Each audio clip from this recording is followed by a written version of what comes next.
فيديو انتشر عند الاتراك وصار بالبيجات التركيه وانعرض على وسائل الاعلام التركي وانفهم بصوره غلط، يعني مو صحيح. يعني ما اعرف شنو الخطا اللي صار بالضبط، لكن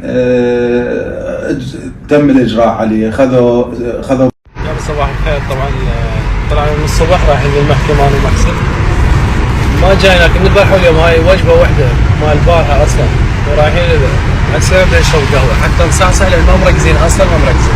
وقعونا ان شاء الله يطلع.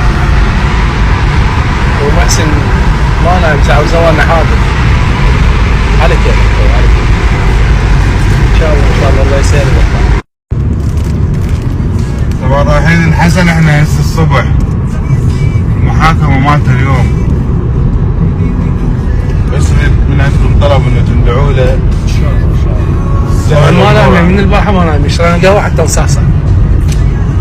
المحاكمة مالته بعد تقريبا نص ساعة. خطير الفلاح ما يستاهل. ادعوا له ادعوا له. طبعا هسه قاعدين بباب المحكمة، ممنوع ندخل لأنه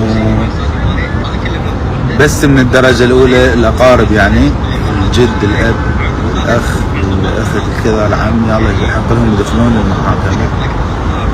بس قاعدين أنا وعباس برا ننتظر هاي باب المحكمة، إن شاء الله خير.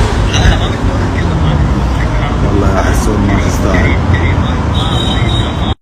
حبايب قلبي شلونكم؟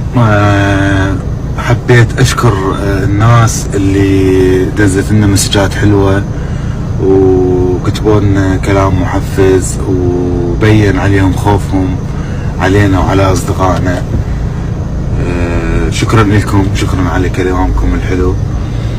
حسن صدر بحقه براءه، لكن اكو مشكله الترحيل، انه الشخص اللي يخالف او اللي تطلع عليه شيء لازم يراجع دائرة الهجرة، ومن بعدها يتم ترحيله خارج البلد لأنه صار عليه إشكال. فإحنا جاي نحاول إنه هذا القرار يلغي، يعني مو حلو، لأن حسن مقيم وعنده إقامة هنا، وكان سوء فهم يعني على الفيديو اللي صار.